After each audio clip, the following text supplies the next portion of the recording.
1 start करेंगे आज और ख़त्म भी आज ही करेंगे। चैप्टर का नाम क्या है?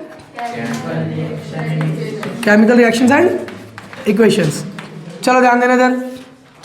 सबसे पहले बेसिक लेते हैं, केमिकल क्या होता है। केमिकल हम लोग दिमाग में ये सोचते हैं कि केमिकल कोई भी वो मटेरियल है जो रिएक्ट करने की कैपेबिलिटी रखता है, उसको अपन क्या बोल देते हैं? केमिकल बोल देते हैं, हमारे दिमाग के हिसाब से। अब समझना, तो जब वो केमिकल आपस में रिएक्ट करता है तो वो जो प्रोसेस परफॉर्म करता है उसी प्रोसेस को क्या बोलते हैं अपन? Chemical reaction. यानी बेसिकली केमिकल रिएक्शन एक प्रोसेस है। क्या प्रोसेस है? एक ऐसा प्रोसेस है जिसमें केमिकल्स आपस में क्या करते हैं? रिएक्ट करते हैं। अब ऑब्वियस सी बात है, केमिकल रिएक्शन एक प्रोसेस है जिसमें केमिकल्स रिएक्ट करते हैं। अब वो रिएक्ट करेंगे तो कुछ तो बनाएंगे ना, तो वो जो नया बनाते हैं उसको क्या बोलते हैं अपन? प्रोडक्ट बोलते हैं। उसको क्या बोलते हैं अपन? प्रोडक्ट। तो बेसिकली जो केमिकल्स रिएक्शन में पार्टिसिपेट करते हैं, ठीक है, जो केमिकल्स रिएक्शन में पार्टिसिपेट करते हैं उन केमिकल्स को क्या बोला जाता है? बहुत बढ़िया, उनको बोलते हैं रिएक्टेंट्स। उनको क्या बोलते हैं अपन? रिएक्टेंट्स। और जो एज अ रिजल्ट अपने को मिलता है उसको क्या बोलते हैं अपन? प्रोडक्ट बोलते हैं। एक एग्जांपल लें अगर अपन, तो जैसे मान के चलो मैंने बोला कि हाइड्रोजन में, ठीक है, हाइड्रोजन गैस है, इस हाइड्रोजन गैस में ऑक्सीजन गैस को मिला दो। इस हाइड्रोजन गैस में क्या गैस को मिला दो अपन? ऑक्सीजन गैस को मिला दो। थियोरेटिकली हाइड्रोजन गैस और ऑक्सीजन गैस मिलकर क्या बनाएंगे? अपना पानी बनाएंगे। क्या बनाएंगे? पानी। तो ये जो प्रोसेस परफॉर्म हो रहा है कि भाई कुछ केमिकल्स आपस में मिक्स हो रहे हैं और कुछ नया चीज बना रहे हैं, इसी प्रोसेस को क्या बोलते हैं? Chemical reaction. और जो केमिकल्स इस रिएक्शन में पार्टिसिपेट कर रहे हैं इनको क्या बोलते हैं अपन? रिएक्टेंट्स। और जो हम लोग को एज अ रिजल्ट मिलता है उसको क्या बोलते हैं अपन? प्रोडक्ट बोलते हैं। इतना क्लियर हुआ? ठीक है। एक चीज और का ध्यान रखना कि भाई केमिकल रिएक्शन दो एक प्रोसेस है जिस प्रोसेस में रिएक्टेंट्स या कुछ केमिकल्स पार्टिसिपेट करते हैं रिएक्शन के लिए और कुछ नया चीज बनाते हैं। जो केमिकल्स रिएक्शन में पार्टिसिपेट करते हैं उनको रिएक्टेंट्स, और जो नया चीज बनता है उसको क्या बोलते हैं अपन? प्रोडक्ट बोलते हैं। अब उसको लिखने का तरीका होता है, ठीक है, तो एकदम शॉर्टेस्ट, यानी किसी भी केमिकल रिएक्शन को एकदम सिंपलेस्ट और शॉर्टेस्ट तरीके से लिखना ही उसका क्या कहलाता है? Chemical equation. यानी केमिकल इक्वेशन basically is a way to represent a chemical reaction in a simplest and shortest method, ठीक है, या the simplest and the shortest way of representing a chemical reaction is known as chemical equation. तो कोई भी chemical equation किसी भी chemical reaction को simple तरीके से लिखने का तरीका है। एग्जाम्पल के तौर पे अभी जैसे मैं लिया हाइड्रोजन एंड ऑक्सीजन, तो मैं उतना सारा लिखा था, उसी के बदले में हाइड्रोजन की जगह H2 और ऑक्सीजन की जगह O2 लिख देता। अब दोनों कंबाइन हो रहे थे इसलिए मैंने यूज कर दिया बीच में प्लस। तो हाइड्रोजन और ऑक्सीजन कंबाइन हो रहे हैं तो बीच में प्लस, और क्या बना रहे हैं उन लोग? पानी बना रहे हैं। सिंपल।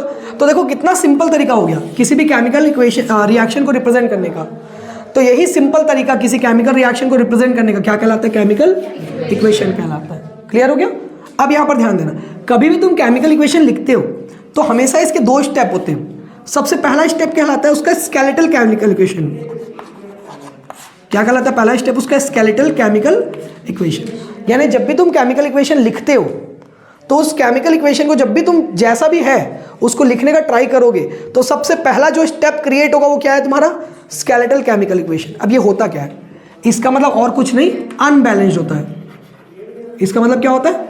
अनबैलेंस्ड। अब जैसे मेरा देखो, मैंने कॉन्सेप्चुअली ये बोला hydrogen gas oxygen gas combine हो रहा है, पानी बना रहा है, बन तो रहा है, ऐसा ही है, कोई दिक्कत तो नहीं है इसमें। हाँ थोड़ा सा है, ये इक्वेशन बैलेंस नहीं है। बैलेंस कैसे नहीं है? तो बैलेंस का मतलब क्या होता है? ये बचपन में भी पढ़ा हुआ चीज़ है लेकिन दोबारा सुन लो। बैलेंस का मतलब होता है रिएक्टेंट साइड जितनी भी क्वांटिटी होगी, ठीक है, जितनी भी क्वांटिटी होगी उतनी ही क्वांटिटी प्रोडक्ट साइड भी होनी चाहिए। समझ में आया? मतलब बैलेंस का मतलब क्या होगा? रिएक्टेंट साइड जितनी भी क्वांटिटी होगी प्रोडक्ट साइड भी उतनी ही क्वांटिटी होनी चाहिए। किस चीज़ की? एटम्स की या एलिमेंट्स की बोल सकते हो। जैसे एग्जांपल के तौर पे यहाँ पर हाइड्रोजन यानी H कितना ठो गए? 2 ठो गए। और कहीं पर है क्या? नहीं। अब प्रोडक्ट साइड जाओ, यहाँ पर हाइड्रोजन कितना ठो गए? ठीक है। ऑक्सीजन कितना ठो गए? इधर कितना ऑक्सीजन? 1। तो क्या वो बैलेंस हुआ? नहीं।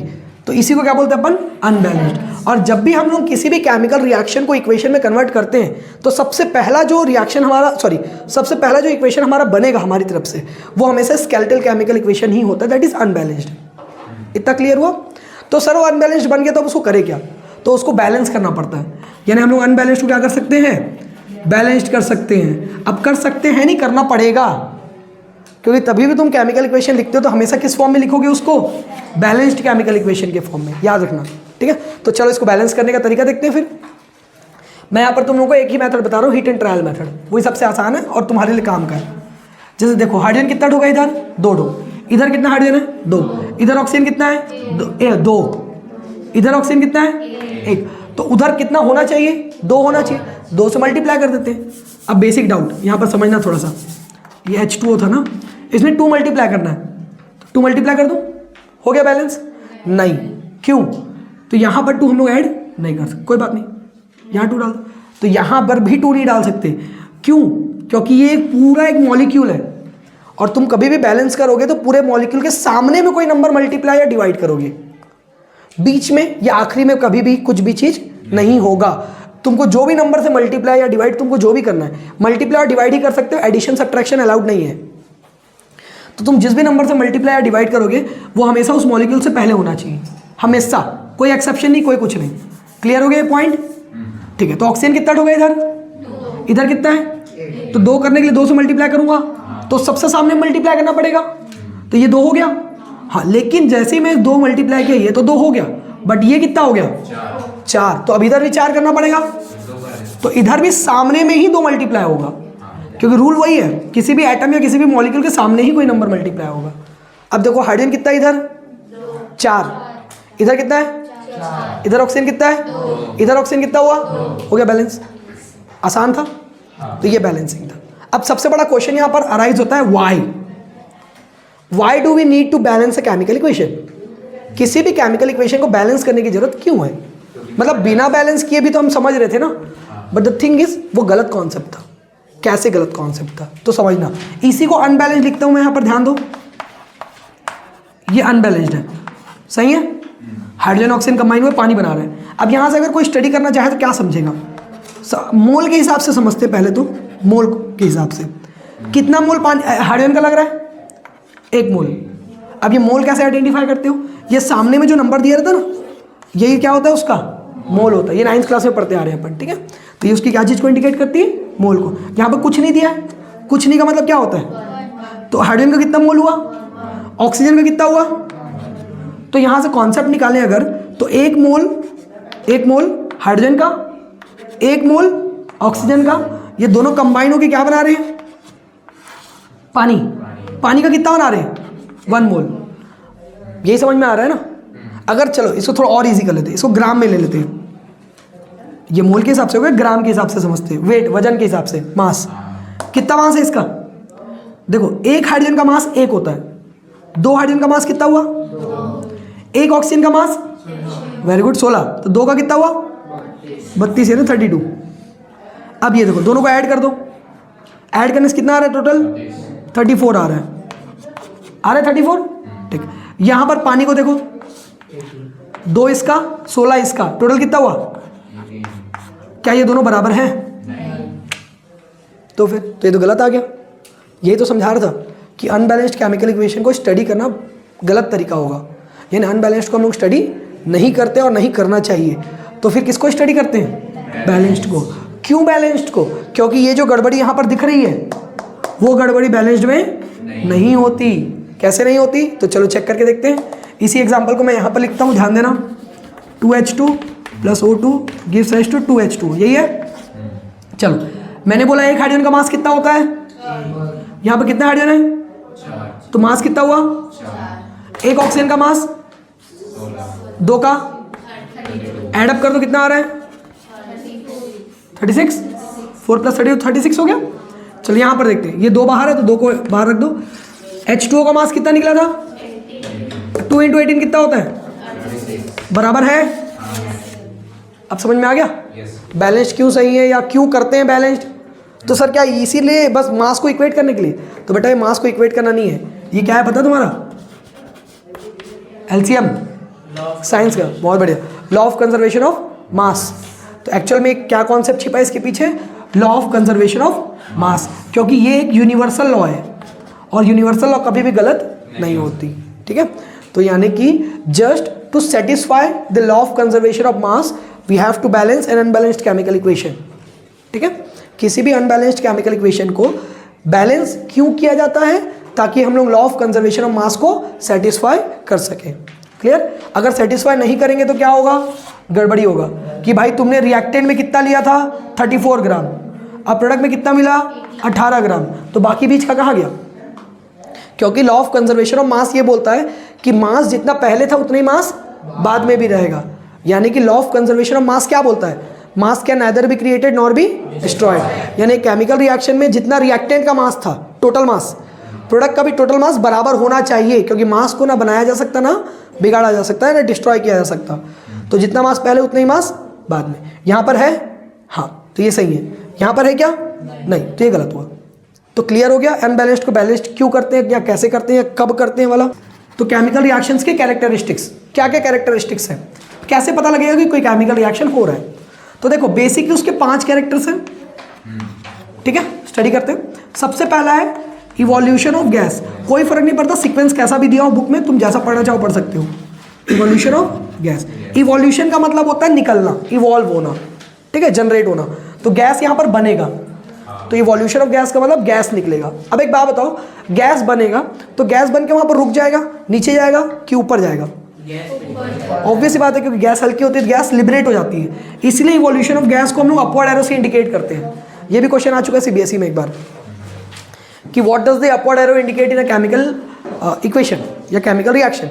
जनरली इक्वेशन में देता है, तो केमिकल इक्वेशन में अपवर्ड एरो क्या चीज़ को इंडिकेट करता है? इवोल्यूशन ऑफ गैस को। एग्जाम्पल देखिए इसका, चलो यहीं पर एग्जाम्पल देखते चलते एक एक। जैसे मैं एक बेसिक एग्जाम्पल ले रहा हूँ जो हमारे आगे भी काम आएगा अगले चैप्टर में। यहाँ पर मैंने लिया जिंक, जो कि एक मेटल है, HCl एक एसिड है। तो एक मेटल जब एसिड के साथ रिएक्ट करता है तो क्या बनाता है? सॉल्ट बनाता है, जो कि ZnCl2 बनेगा, और साथ में हाइड्रोजन गैस लिबरेट करता है। तो देखो H2 के बगल में क्या लिखा है? अपवर्ड एरो बना है, और वो अपवर्ड एरो क्या चीज़ को इंडिकेट कर रहा है? इवोल्यूशन ऑफ गैस को। तो वहाँ पर गैस इवॉल्व हो रहा है। ये बैलेंस है क्या? नहीं। तो कर लें, अब ये हो गया balance.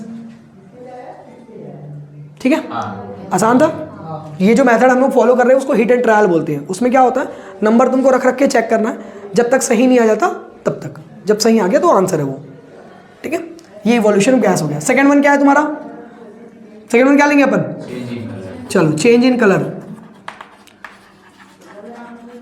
Change in colour, change in colour में क्या आएगा तुम्हारा? तो देखो चेंज इन कलर का मतलब होगा यहाँ पर तुम्हारा कि रिएक्टेंट जो था हमारा, यानी रिएक्टेंट जो है हमारा, एरो से पहले वाला रिएक्टेंट और एरो के बाद वाला प्रोडक्ट। अच्छा एक क्वेश्चन ये भी है, एरो यहाँ पर जो दिया रहता है बीच में, वो क्या चीज़ को इंडिकेट करता है? वो इंडिकेट करता है डायरेक्शन ऑफ रिएक्शन को। नोटिस करो, वो क्या चीज़ को इंडिकेट कर रहा है? इधर से इधर जा रहा है, तो डायरेक्शन ऑफ रिएक्शन को इंडिकेट करता है वो, ध्यान रखना उस चीज़ को। ठीक है, तो जो एरो है क्या चीज़ को इंडिकेट करता है? Direction of reaction. इसके ऊपर भी क्वेश्चन आ चुका है एक बार, तो इतना बेसिक चीज़ पूछ देता है, देख लो। हाँ, चेंज इन कलर का मतलब क्या है? रिएक्टेंट का कलर कुछ और होगा और प्रोडक्ट का कलर कुछ और होगा। ठीक है, यानी पहले कोई और कलर रहेगा, बाद में डालोगे तो कलर चेंज हो जाएगा। एग्जाम्पल लेते हैं इसका, एक CuSO4। हम लोग जो एग्जाम्पल्स ले रहे हैं वो याद रखना, क्योंकि वो हम लोग 2-3 चैप्टर्स के मर्ज करके एग्जाम्पल ले रहे हैं, ताकि जो एग्जाम्पल हम लोग यहाँ पर पढ़ेंगे वही एग्जाम्पल आगे कहीं और पर भी काम आ जाएगा। तो CuSO4 यानी कॉपर सल्फेट। कॉपर सल्फेट कौन से कलर का होता है पता है? बहुत बढ़िया, ब्लू कलर का। अब इसमें आयरन डालेंगे, क्या बनाएगा पता है? ये FeSO4, और साथ में क्या लिबरेट करता है? Cu। अब ये FeSO4 कौन से कलर का होता है पता है? बहुत बढ़िया, ग्रीन कलर का होता है। तो पहले रिएक्टेंट कौन से कलर का था? ब्लू, बाद में कौन से का हो गया? तो इससे भी, यानी कि अगर पहले कोई और कलर था, कुछ डालने से कुछ और कलर हो गया, तो ये इंडिकेट करेगा कि भाई केमिकल रिएक्शन हो रहा है। जैसे इवोल्यूशन ऑफ गैस, कैसा कोई चीज़ है, कुछ किए उसमें कांड गैस निकल गया, धुआं निकल गया, तो अपन मानते हैं हाँ भाई केमिकल रिएक्शन हो रहा है। वैसे ही पहले कुछ और कलर था, कुछ किए कलर चेंज हो गया, तो भी मानेंगे कि केमिकल रिएक्शन हो रहा है। क्लियर हुआ? चलो नेक्स्ट क्या लेंगे अपन? चेंज इन, चलो चेंज इन स्टेट लेंगे। छोटे वाले पहले खत्म करते ना। चेंज इन स्टेट में क्या है तुम्हारा सीन? चेंज इन स्टेट में बेसिक वो है कि रिएक्टेंट कुछ और स्टेट का रहेगा और प्रोडक्ट कुछ और स्टेट का हो जाएगा। स्टेट का मतलब फिजिकल स्टेट है यहाँ पर, यानी कि फेज बोलते हैं, सॉलिड लिक्विड गैस पढ़ते हैं अपन, बस वही है। ठीक है, एक्वस और लिक्विड को सेम मानते हैं, ध्यान रखना, अलग अलग स्टेट नहीं मानते उसको। डिफरेंस क्या होता है? डिफरेंट लिक्विड मतलब लिक्विड होता है, एक्वस का मतलब होता है पानी मिक्स्ड। किसी चीज़ में पानी मिक्स करके अगर लिक्विड बनाए उसको तो उसको एक्वस बोल देते हैं अपन, ठीक है। जनरली जितने सॉल्यूशन लेते हैं सारे के सारे एक्वस ही लेते हैं, सबको पानी मिक्स करके ही बनाते हैं, ठीक है। जैसे यहाँ पर CuSO4 ये भी एक्वस स्टेट का ही रहता है, यानी CuSO4 को पानी में घोल के सॉल्यूशन बनाया जाता है। चलो, तो change in state, change in state में क्या होगा, रिएक्टेंट कुछ और स्टेट का रहेगा, प्रोडक्ट कुछ और स्टेट का बनेगा। इसका एग्जाम्पल कौन देगा, चलो बताओ जल्दी। H2 + O2, चलो ठीक है। तो H2 गैसियस फेस का रहता है जनरली, O2 भी गैसियस फेस का रहता है। अब जो बनता है पानी वो कौन से फेस का रहता है, लिक्विड बोल सकते हो या एक्वस भी बोल सकते हो, सब चलेगा, ठीक है। तो स्टेट चेंज हो गया, पहले कोई और स्टेट था बाद में कुछ और स्टेट हो गया, यानी पहले गैसियस था बाद में क्या बन गया, लिक्विड या एक्वस बन गया, ठीक है। नेक्स्ट क्या लेंगे अपन अब यहाँ पर, चेंज इन टेम्परेचर। अब ये टेम्परेचर का चेंज का क्या कॉन्सेप्ट है, अब ये थोड़ा बड़ा कॉन्सेप्ट है, ध्यान देना। मतलब रिएक्टेंट का कुछ और टेम्परेचर होगा, प्रोडक्ट बनने के बाद उसका टेम्परेचर कुछ और हो जाएगा। तो ये जो चेंज इन टेम्परेचर है बेसिकली, ये जो चेंज इन टेम्परेचर है यानी कि रिएक्टेंट का कुछ और टेम्परेचर रहेगा, प्रोडक्ट का टेम्परेचर कुछ और हो जाएगा। तो यहाँ पर दो केस अराइज होता है, सर मान के चलो पहले कम था बाद में ज़्यादा हो जाएगा तो, या पहले ज़्यादा था बाद में कम हो गया तो, इसीलिए चेंज इन टेम्परेचर दो केस के पढ़ते हैं अपन। Very good. एक जिसमें बढ़ जाएगा और एक जिसमें कम हो जाएगा। एक होता है एंडो, यानी पूरा नाम बोले तो एंडोथर्मिक, और एक होता है एक्सोथर्मिक, ठीक है। अब इसमें क्या क्या कॉन्सेप्ट है देखो, थर्मिक का मतलब हीट होता है, ये बात याद रखना, ठीक है। थर्मिक में एक्चुअली पूरा वर्ड नहीं, therm, THERM, therm related to heat. Actually therm word जो यहाँ पर यूज हो रहा है वो हीट से रिलेटेड है। एंडो का मतलब तुम मान के चलो एंट्रेंस है, और एक्सो का मतलब एग्जिट है। एंडोथर्मिक मतलब हीट आएगा अंदर, और एक्सो मतलब हीट जाएगा बाहर। तो इसमें क्या होता है, हीट एनर्जी एब्जॉर्ब होती है, क्योंकि अंदर आ रहा है मतलब एब्जॉर्ब हो रही है, और इसमें हीट एनर्जी क्या होती है, रिलीज आउट होती है, यानी इसमें हीट एनर्जी बाहर निकल जाती है। क्लियर हो गया। तो एंडोथर्मिक मतलब हीट एनर्जी तुमको सप्लाई करना पड़ेगा, और एक्सो मतलब हीट एनर्जी तुमको मिलेगा। एक एग्जांपल ले लेते हैं इसका, जैसे मान के चलो CaCO3 कैल्शियम कार्बोनेट, इसको ब्रेक करना है, तोड़ना है, तो तोड़ने के लिए अपने को हीट एनर्जी सप्लाई करना पड़ता है। किस पे तोड़ना है, CaO + CO2, अपने आप तो टूटेगा नहीं, एनर्जी देनी पड़ेगी। तो यहाँ पर मैं इंडिकेट करता हूँ डेल। डेल क्या चीज़ को इंडिकेट करता है यहाँ पर, हीट को। बहुत बढ़िया। डेल क्या चीज़ को इंडिकेट कर रहा है, हीट को। तो हीट एनर्जी मैं दे रहा हूँ ना, पता कैसे लगता है कि मैं दे रहा हूँ कि मिल रहा है, तो देखो कॉमन सा कॉन्सेप्ट है। अगर तुम एरो के पहले कुछ भी लिखो तो मतलब तुम दे रहे हो, एरो के बाद जो तुमने लिखा वो मिल रहा है तुमको। यहाँ पर एरो के पहले ये डेल, डेल एरो के ऊपर है बोल देंगे कई लोग। तो सीन यहाँ पर ये कि प्रोसेस के दौरान है, मतलब तुम हीट कर रहे हो, उस प्रोसेस के दौरान है वो, ठीक है। तुम वो हीट करते जा रहे हो, वो टूटते जा रहा है, ऐसे टाइप का है वो। और हीट रिलीज का मतलब क्या है, हीट एनर्जी रिलीज होगी, बाहर निकल जाएगी। तो बाहर निकल जाएगी, उसका एग्जांपल क्या ले सकते हैं अपन, किसी भी चीज़ को बर्न कर दो, जैसे कि फ्यूल को हम लोग बर्न करते हैं, कार्बन और ऑक्सीजन को, क्या मिलता है, कार्बन डाइऑक्साइड, और साथ में बहुत सारा क्या निकलता है अपने को यहाँ पर, हीट। जैसे कार्बन मतलब पेपर ले लो, पेपर को ही जलाओ, तो पेपर को जब तुम जलाओगे तो बहुत ज़्यादा हीट एनर्जी निकलता है, ठीक है। अब कईयों का दिमाग बहुत तेज चलता है, सर पेपर को जब जलाएंगे अपन तो हीट एनर्जी दे रहे हैं ना, तो फिर मिल रही है कैसे बोलते हैं। कॉमन सा लॉजिक है, अगर मैं तुमसे 10 ले लूँ बदले में 50 दे दूँ, ठीक है, तुमसे मैं 10 रुपये लिया बदले में 50 रुपये दे दिया, तो तुम्हारा फायदा हुआ कि लॉस हुआ, लेकिन तुम तो 10 रुपये दिए हो ना मेरे को, तो फिर 40 का प्रॉफिट हुआ। यानी ओवरऑल देखा जाता है हमेशा, तुमने कितना सप्लाई किया, तुमको कितना मिला। एक्सो में क्या होता है, नो डाउट तुम रिएक्शन को इनिशिएट करने के लिए, यानी स्टार्ट करने के लिए एनर्जी सप्लाई कर रहे हो, बट जो एनर्जी तुमको रिटर्न में मिल रही है वो बहुत ज़्यादा है। तुमने सप्लाई किया 10 रुपये, तुमको रिटर्न में कितना मिला 50, तो बेनिफिट ही हुआ ना, ओवरऑल तो मिला मानेंगे ना अपन। तो वही होता है एक्सोथर्मिक में। तो इसमें क्या होता है, हीट एनर्जी रिलीज होती है। यानी जितने भी, अच्छा एक बात सुनना, कोई भी रिएक्शन जिसमें ऑक्सीजन डाल के जलाया जाता है उस प्रोसेस को क्या बोलते हैं पता है अपन, कंबशन। ये वर्ड याद रखना, काम आएगा आगे भी। उसको क्या बोलते हैं अपन, कंबशन। यानी कंबशन वो प्रोसेस होता है जिसमें किसी भी चीज़ को ऑक्सीजन के प्रेजेंस में जलाते हैं अपन, ठीक है, तो क्या कहला जाता है, कंबशन कहला जाता है। Next one and the last one is, बहुत बढ़िया, फॉर्मेशन ऑफ प्रेसिपिटेट। इसको शॉर्टकट में PPT डॉट लिख देते हैं अपन, ठीक है। तो फॉर्मेशन ऑफ प्रेसिपिटेट, सबसे पहला कॉन्सेप्ट, प्रेसिपिटेट होता क्या है। तो देखो सुनो, प्रेसिपिटेट का मतलब होता है एक इनसॉल्युबल लेयर जो रिएक्शन के दौरान उसमें बन जाता है। एग्जाम्पल के तौर पे जैसे दूध उबाल रहे हो, कभी दूध फट जाता है तो मलाई सेपरेट हो जाता है, तो मलाई मिलता है कि वापस मिलाने से उसमें नहीं, तो वो प्रेसिपिटेट एक तरीके का, ठीक है।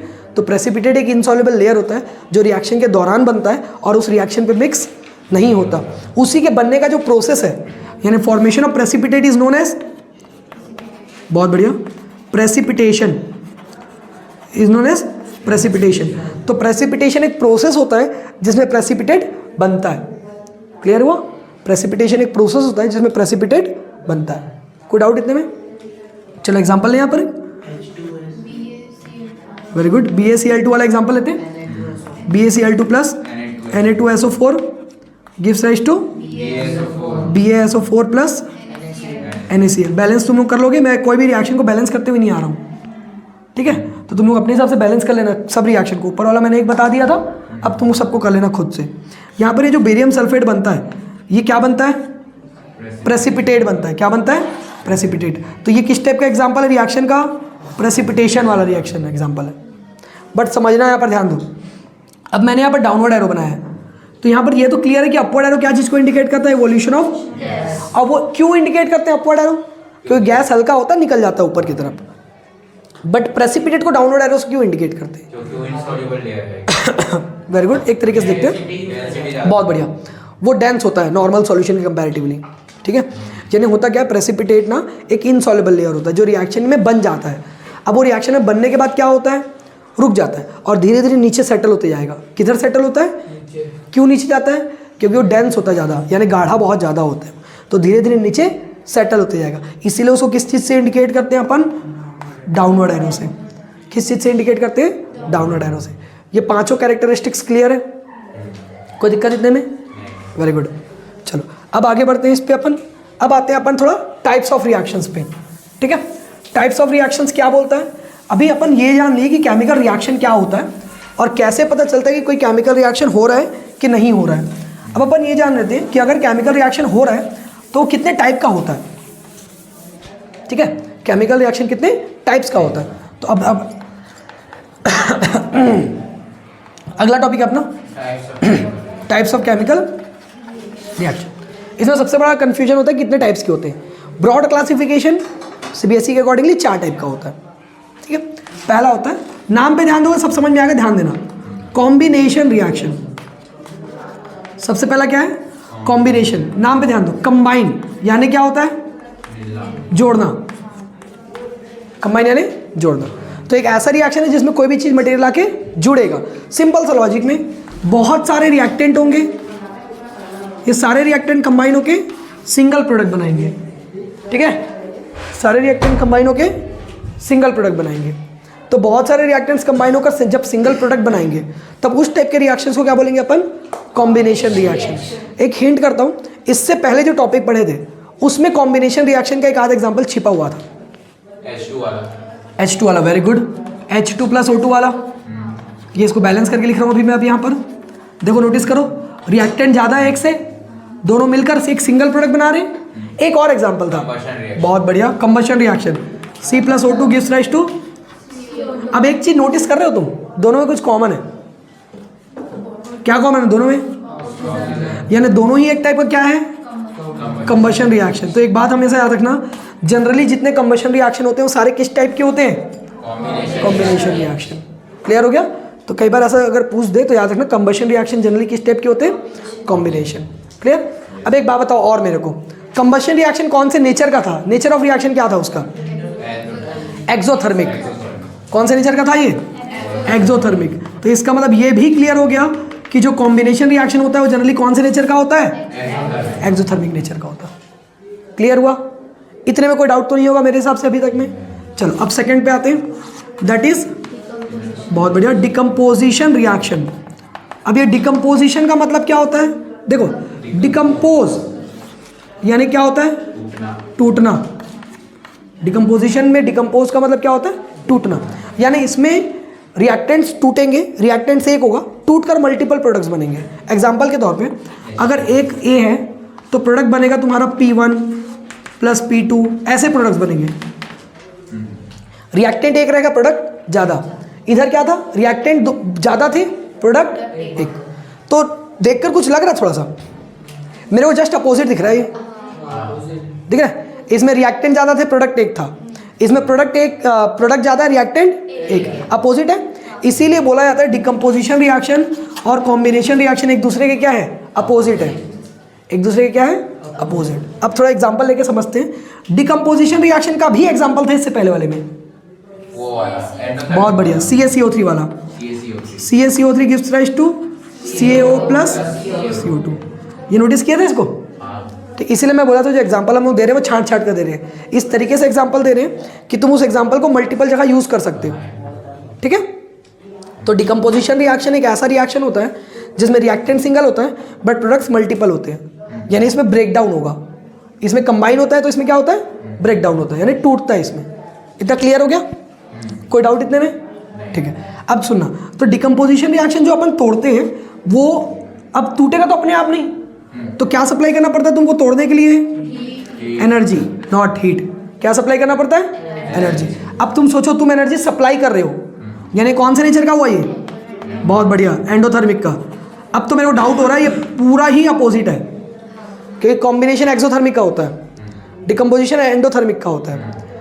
इसमें कुछ चीज़ें जुड़ती हैं यानी कंबाइन होती हैं, डिकम्पोजिशन में टूटती हैं। इसमें बहुत सारे रिएक्टेंट होते हैं, प्रोडक्ट सिंगल होता है, रिएक्टेंट सिंगल होते हैं, प्रोडक्ट बहुत सारे होते हैं। तो हर एक तरीके से डिकम्पोजिशन और कॉम्बिनेशन एक दूसरे के अपोजिट है, याद रहेगा। तो अब देखो जो एनर्जी तुम सप्लाई कर रहे हो डिपेंड करता है किस फॉर्म में सप्लाई कर रहे हो, उस बेसिस पे डिकम्पोजिशन रिएक्शन कितने टाइप का होता है? 3 टाइप का। क्या क्या होता है पहले वो देखते हैं। अगर तुमने एनर्जी सप्लाई की in the form of heat, बहुत बढ़िया, तो उसको बोलते हैं अपन थर्मोलाइसिस या थर्मोलिसिस। जो तीनों नाम लिखूंगा उस पर ध्यान देना, एक चीज पूछूंगा, हीट के फॉर्म में सप्लाई की तो क्या बोले उसको? या फिर थर्मल डिकम्पोजिशन। अब यहाँ पर नाम ध्यान दो, थर्मल, मैंने अभी बताया था थर्म का मतलब क्या होता है? हीट। अब वर्ड समझ में आ गया क्यों थर्म यूज हुआ? अगर तुमने सप्लाई की in the form of electricity, बहुत बढ़िया, तो इसको क्या बोलते हैं अपन? इलेक्ट्रोलिसिस या फिर इलेक्ट्रिकल डिकम्पोजिशन, ठीक है। नेक्स्ट क्या है तुम्हारा? और लाइट, वेरी गुड, सनलाइट या फिर लाइट बोल दो, लाइट मतलब सनलाइट ही आएगा यहाँ पर, ठीक है। चलो, तो अब ये क्या लिखते हैं इसको? ले फोटोलाइसिस, सॉरी क्या बोलेंगे? सनलाइट लाइसिस, ठीक है, इसको बोलते हैं फोटोलाइसिस या फोटोलिसिस, ठीक है। अब इसको फोटो डिकम्पोजिशन, फोटो वर्ड क्यों यूज हुआ? हीट के लिए, जैसे हीट को थर्म या थर्मल बोलते हैं, वैसे लाइट को फोटो बोलते हैं। लाइट के स्पेलिंग, ओह सॉरी तो हीट को जैसे कि थर्म बोलते हैं, ठीक है, तो इसलिए थर्मोलाइसिस लिखा। इलेक्ट्रिसिटी का शॉर्टकट इलेक्ट्रो डाल के लिख दिया लाइसिस। वैसे सनलाइट को क्या बोलते हैं? फोटोन, क्योंकि सनलाइट में फोटोन होता है, तो उसका शॉर्टकट डाल के अपन फोटोलाइसिस। तीनों में कुछ कॉमन है, बहुत बढ़िया, लाइसिस वर्ड तीनों में कॉमन है। और तीनों किसके टाइप्स हैं? यानी लाइसिस का मतलब क्या है? टूटना, डिकम्पोज होना। टूटना in the presence of heat, thermolysis. टूटना in the presence of electricity, electrolysis. टूटना because of sunlight, photolysis. Clear है? तीनों के एग्जांपल हैं। चलो, हीट का, थर्मोलाइसिस, तो ये जो ऊपर एग्जांपल दिख रहा है ये वही इसका ही एग्जांपल है, थर्मोलाइसिस का, ठीक है, याद रखना। इलेक्ट्रोलाइसिस ये बहुत ईजी है, पानी को डाल दो, H2O, H2O डिकम्पोज कर दो इन द प्रेजेंस ऑफ इलेक्ट्रिसिटी, तो क्या देता है? H2 plus O2। ये बैलेंस कर लिया अपन इसको, ठीक। नेक्स्ट फोटोलाइसिस, इसका एग्जांपल इंपॉर्टेंट है, ठीक है, इसका एग्जांपल काफी इंपॉर्टेंट है। AgCl, ये सनलाइट के प्रेजेंस में टूटेगा। सनलाइट को H से रिप्रेजेंट कर रहा हूँ यहाँ पर मैं, क्या बनाता है? Ag plus. इसके ऊपर भिन्न भिन्न प्रजाति के क्वेश्चन पूछे जाते हैं। AgCl और AgBr दोनों भाई भाई हैं, और दोनों का सेम फोटोलाइसिस ही होता है, और दोनों के ऊपर क्वेश्चन पूछा जाता है कि क्या बोलते हैं उसको? सॉल्ट, एक सॉल्ट है, याद रखना, ये AgCl सॉल्ट है। सॉल्ट सिर्फ वो नहीं होता जिसको खाते हैं, ये अपन पढ़ चुके हैं, ठीक है, याद रखना। तो सॉल्ट सिर्फ वो नहीं होता जो खाते हैं, जो खाते हैं वो सॉल्ट का एक एग्जाम्पल है। इसका मतलब ये नहीं कि उसके अलावा दुनिया में कोई सॉल्ट ही नहीं होता, ठीक है। हाँ, बहुत सारे टाइप्स के सॉल्ट मिलते हैं अपने को। ये दोनों पॉइंट क्लियर है? ये दोनों में किसी को कोई दिक्कत है? ठीक है, बाकी फिर थर्ड पे आते हैं। थर्ड टाइप क्या है अपना? डिस्प्लेसमेंट। थर्ड क्या है अपना? डिस्प्लेसमेंट। तो चलो इस पे आते हैं फिर, डिस्प्लेसमेंट पे। तो थर्ड है अपना डिस्प्लेसमेंट रिएक्शन।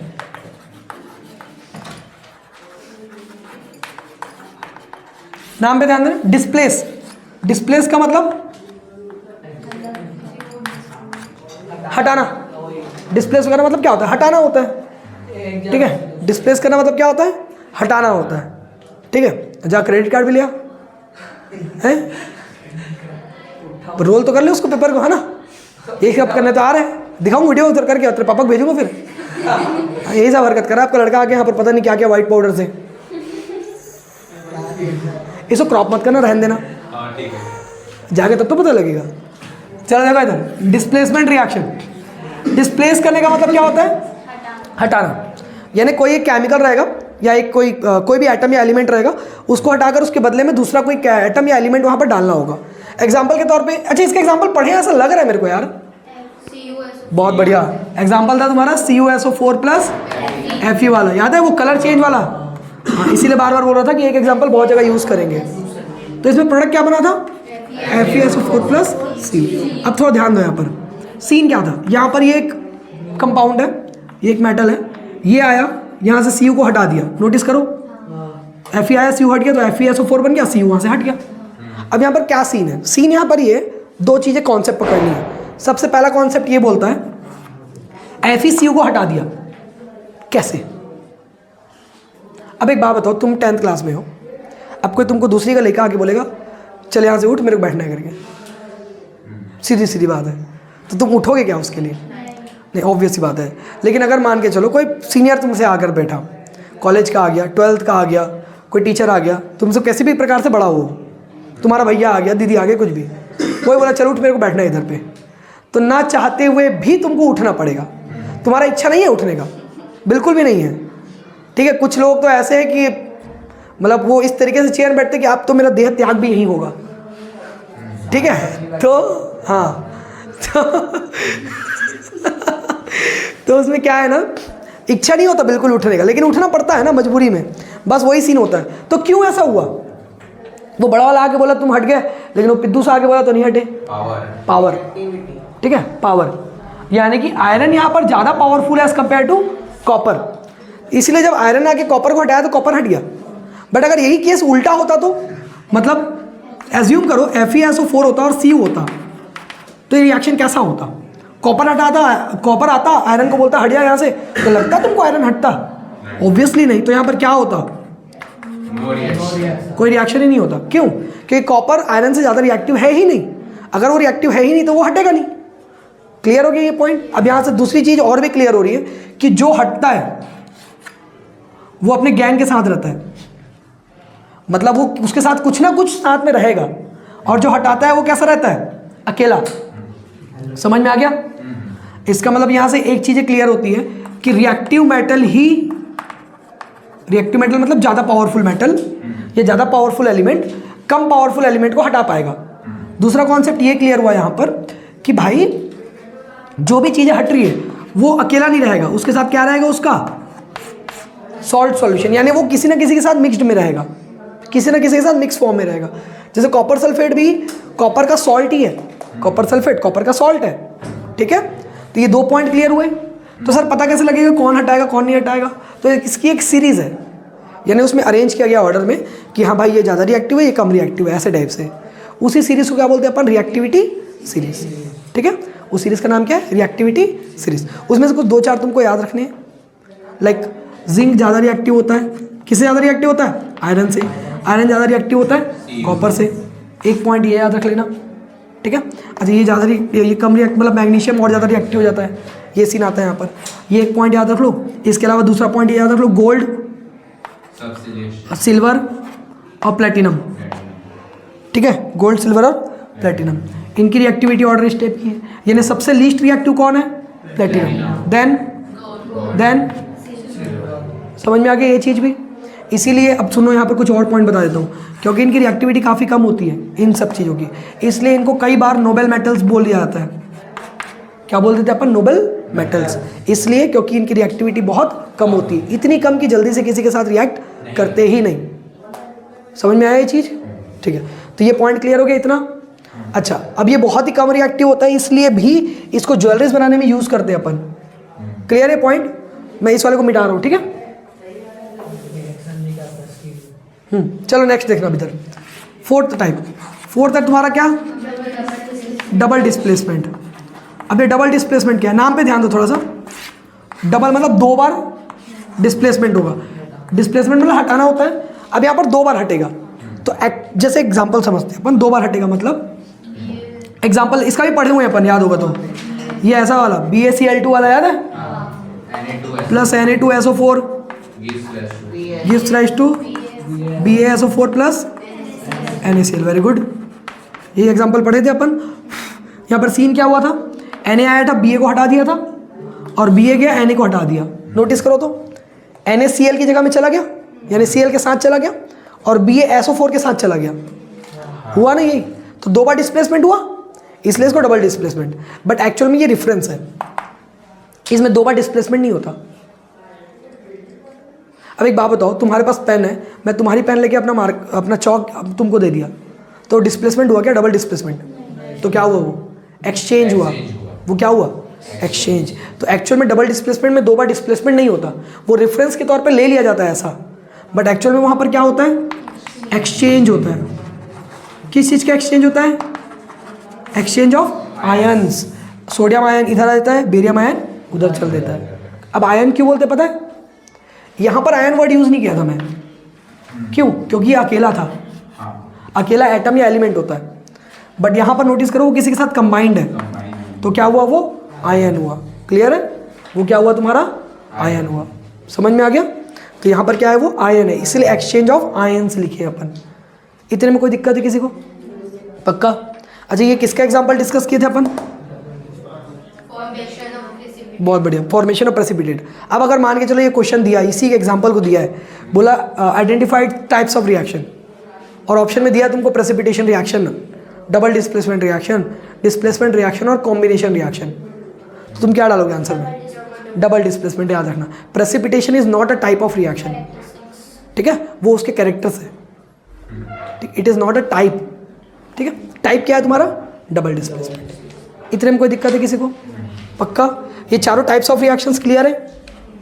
अब एक बात बताओ सर, रिएक्शन का इतना कुछ पढ़ लिए, 4 टाइप पढ़ लिए, कैरेक्टर्स पढ़ लिए, ये आइडेंटिफाई कर लिए भाई कि कैसे होता है, कब होगा पता चलेगा, कब नहीं होगा पता चलेगा। ये बताओ कि कोई रिएक्शन को देखकर क्या क्या चीज़ें तुम आइडेंटिफाई कर सकते हो, एक रिएक्शन को देखकर क्या क्या चीज़ें तुम आइडेंटिफाई कर सकते हो। मान के चलो मैं एक एग्जाम्पल देता हूँ, H2+O2 की जगह मैं एक अच्छा वाला एग्जाम्पल लेता हूँ जो एग्जाम में देता है, N2+H2, मैं बैलेंस करके दे रहा हूँ, ठीक है, गिव्स राइज टू 2NH3। ये रिएक्शन का नाम भी बता देता हूँ मैं, क्या रिएक्शन का नाम है इसका, हैबर्स प्रोसेस, इसको पढ़े हुए हैं अपन, ठीक है, इसको ध्यान रखना। क्या है ये, हैबर्स प्रोसेस। क्लियर हुआ।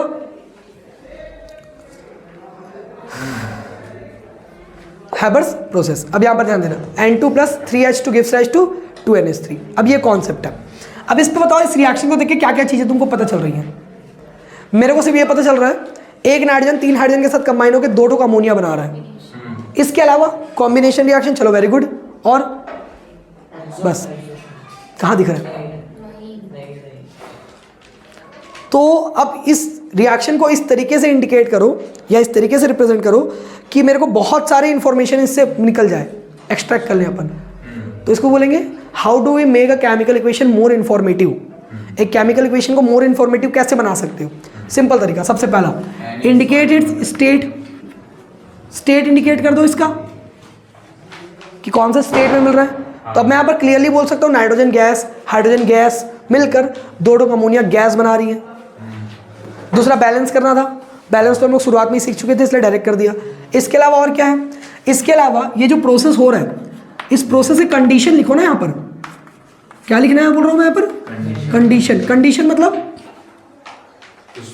हाँ, वेरी गुड, बहुत बढ़िया। फेवरेबल कैरेक्टरिस्टिक्स, यानी अंडर विच और what circumstances this reaction is carried on, ठीक है, यानी रिएक्शन को अंडर कौन सा सर्कमस्टेंसेस या कौन से कंडीशन पे इसको कराया गया है। जैसे कि हीट कितना है, वेरी गुड, टेम्परेचर कितना है, प्रेशर कितना है, कुछ एक्स्ट्रा कुछ डालें क्या इस पर, वो सारी चीज़ें। तो वो कंडीशन को लिखकर अपन इंडिकेट कर सकते हैं। जैसे इसके लिए मैं आयरन और मोलिब्डेनम, ये कैटलिस्ट यूज़ करते हैं अपन। अभी कैटलिस्ट क्या होता है, कैटलिस्ट वो केमिकल होता है जो रिएक्शन की जो स्पीड है उसको बढ़ा देता है, ठीक है, रिएक्शन के स्पीड को क्या करता है, बढ़ा देता है। और वो उसमें इन्वॉल्व नहीं होता, बिना इन्वॉल्व हुए उसकी स्पीड को क्या कर देता है, बढ़ा देता है। तो उसको क्या बोलते हैं अपन, कैटलिस्ट बोलते हैं। इतना पॉइंट क्लियर हुआ, कोई दिक्कत इतने में? ठीक है, बहुत बढ़िया। इसके अलावा कंडीशन डाल दो कि टेम्परेचर कितना होता है, कि भाई 500 केल्विन 500 डिग्री सेल्सियस टेम्परेचर है, प्रेशर कितना है 200 ATM प्रेशर है। तो ये सारी चीज़ें मेंशन कर दो वहाँ पर, तो उससे बहुत ज़्यादा इन्फॉर्मेशन अपने को मिल जाएगा उस रिएक्शन से, उस इक्वेशन से, कि हाँ भाई ये सारी चीज़ें हो रही हैं इतने इतने कंडीशन पर। इतने में ऐसा कोई प्रॉब्लम और? पक्का? एक केमिकल इक्वेशन से क्या नहीं मिल सकता? इसको देखकर तुम क्या नहीं बता सकते? क्या नहीं बता सकते उसका? एक रिएक्शन को देखकर तुम कभी भी उसका स्पीड नहीं बता सकते कि कितना जल्दी कंप्लीट होगा वो। स्पीड दिख रहा है क्या वो? ठीक है, तो केमिकल इक्वेशन से कभी भी स्पीड नहीं बताई जा सकती, ये बात भी याद रखना। क्लियर हो गया ये चीज? अच्छा, हैबर्स प्रोसेस क्या चीज को बनाने के लिए यूज होता है? अमोनिया। फॉर्मूला क्या है अमोनिया का? NH3। Very good. इतने में कोई दिक्कत किसी को और? पक्का? Next one, the last one क्या है तुम्हारा? वो reduction reaction and oxidation reaction. अब ये क्या होता है? तो देखो इधर ध्यान दो। रिडक्शन वो होता है जिसमें ऑक्सीजन रिमूव होता है और हाइड्रोजन ऐड होता है। ठीक है, ये दोनों में से कुछ भी हो सकता है, दोनों भी हो सकता है, सब चलेगा। ऑक्सीडेशन में क्या होता है? ऑक्सीजन ऐड होगा या हाइड्रोजन रिमूव होगा। इसके अलावा एक पॉइंट और होता है इसमें, रिडक्शन में होता है तुम्हारा गेन ऑफ इलेक्ट्रॉन्स। ठीक है, बहुत बढ़िया। और इसमें होता है लॉस ऑफ इलेक्ट्रॉन्स। ठीक है, यानी पर्टिकुलरली जब कभी भी किसी भी रिएक्शन में अगर ऑक्सीजन निकल रहा है, हाइड्रोजन ऐड हो रहा है या फिर गेन ऑफ इलेक्ट्रॉन हो रहा है, तीनों में से कुछ भी हो रहा है, तो रिएक्शन क्या कहलाता है? Reduction reaction. और या अगर किसी रिएक्शन में ऑक्सीजन ऐड हो रहा है, हाइड्रोजन निकल रहा है या इलेक्ट्रॉन निकल रहा है, तब वो रिएक्शन क्या कहलाता है तुम्हारा? ऑक्सीडेशन। व्हाट इफ अगर ये दोनों एक साथ हो जाए?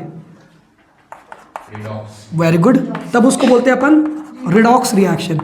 RED red for reduction and OX ox for oxidation. यानी रिडॉक्स रिएक्शन बेसिकली वो रिएक्शन है जिसमें रिडक्शन और ऑक्सीडेशन दोनों होता है साइमल्टेनियसली। ये बात को याद रखना, साइमल्टेनियसली वर्ड यहाँ पर यूज किया गया है क्योंकि एक साथ होता है लगातार। तो रिडॉक्स रिएक्शन वो रिएक्शन होता है जिसमें रिडक्शन और ऑक्सीडेशन दोनों क्या होते हैं? एक साथ होते हैं। क्लियर हो गया ये चीज? एग्जाम्पल देकर देखिए एक बेस्ट एग्जाम्पल लेता हूँ और बहुत आसान एग्जाम्पल लेते हैं अपन, लाइक CuSO4 प्लस Fe वाला। फिर से दोबारा इसी को लेते हैं अपन, gives rise to FeSO4 plus. चलो इसमें ध्यान देना, कॉपर है ये, कॉपर के पास पहले ऑक्सीजन था क्या? हाँ। बाद में कॉपर के पास ऑक्सीजन है क्या? तो ऑक्सीजन ऐड हुआ कि रिमूव हुआ? बहुत बढ़िया। तो रिमूवल ऑफ ऑक्सीजन क्या होता है? यानी इस पॉइंट पर रिडक्शन हुआ है। सही है? क्लियर? आयरन पहले अकेला था, बाद में आयरन के पास ऑक्सीजन आ गया क्या? तो ऑक्सीजन का एडिशन हुआ है, मतलब बहुत बढ़िया। तो ये क्या हुआ है? ऑक्सीडेशन। अब ये एक ही रिएक्शन है कि अलग अलग रिएक्शन है? तो एक ही रिएक्शन जिसमें रिडक्शन भी हो रहा है और ऑक्सीडेशन भी हो रहा है, तो उसको क्या बोलते हैं अपन? Redox reaction. ये पॉइंट क्लियर हुआ? अब एक बात समझना, नो डाउट रिडॉक्स रिएक्शन है, ओके है सर, इसमें रिडक्शन हो रहा है, इसमें ऑक्सीडेशन हो रहा है। अगर मैं ये पूछ दूं कि किस में रिडक्शन हुआ है, तो रिडक्शन किस में हुआ है? कॉपर में हुआ है कि CuSO4 में हुआ है? बहुत बढ़िया, CuSO4 में हुआ है। लेकिन सर आप तो कॉपर बोले। बेटा रेफरेंस कॉपर था। एक बात हमेशा याद रखना, कभी भी तुम स्टडी करो कि रिडक्शन हो रहा है कि ऑक्सीडेशन हो, तुम सिर्फ और सिर्फ कौन से केमिकल को लोगे? पूरे रिएक्टेंट साइड के केमिकल को। प्रोडक्ट साइड से तुमको मतलब नहीं, वो सिर्फ तुम कैलकुलेट करने के लिए लेते हो कि क्या चेंज हुआ है। लिखोगे हमेशा रिएक्टेंट साइड का ही पूरा टर्म जो लिखा रहेगा उसके साथ में। जैसे खाली कॉपर नहीं, कॉपर के साथ कुछ आए SO4 भी, तो पूरा लिखाएगा। वैसे ही अगर मैं पूछ दूं कि ऑक्सीडेशन किस में हो रहा है, तो ऑक्सीडेशन Fe में हो रहा है कि FeSO4 में हो रहा है? Fe में हो रहा है। ठीक है, याद रखना इस चीज़ को। तो सिर्फ रिएक्टेंट साइड को इंक्लूड करना होता है। अच्छा एक बात बताओ, ये रिडक्शन क्या अपने आप हो गया? नहीं, साथ में ऑक्सीडेशन हुआ तब तो रिडक्शन हुआ ना। यानी इस रिडक्शन को कोई तो फैसिलिटेट कर रहा होगा। वैसे ही क्या ऑक्सीडेशन अपने आप हो गया? नहीं, साथ में रिडक्शन हो रहा है इसलिए तो ऑक्सीडेशन हुआ ना। यानी ऑक्सीडेशन को भी कोई फैसिलिटेट कर रहा होगा, फैसिलिटेट करने वाला आसान कर रहा होगा। तो कौन है वो?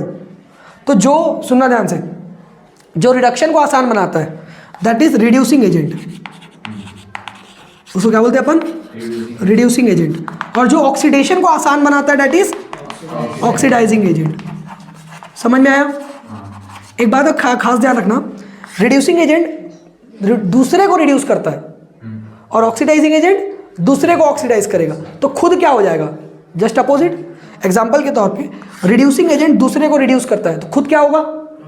ऑक्सीडाइज। इसमें ऑक्सीडाइज कौन हुआ है? Fe। तो रिड्यूसिंग एजेंट कौन हुआ? ऑक्सीडाइजिंग एजेंट दूसरे को ऑक्सीडाइज करेगा तो खुद क्या हो जाएगा? इसमें रिड्यूस कौन हुआ है? बहुत बढ़िया। तो वही तुम्हारा क्या हुआ? तुम्हारा ऑक्सीडाइजिंग एजेंट। इतने में कोई दिक्कत नहीं। पक्का? ठीक है।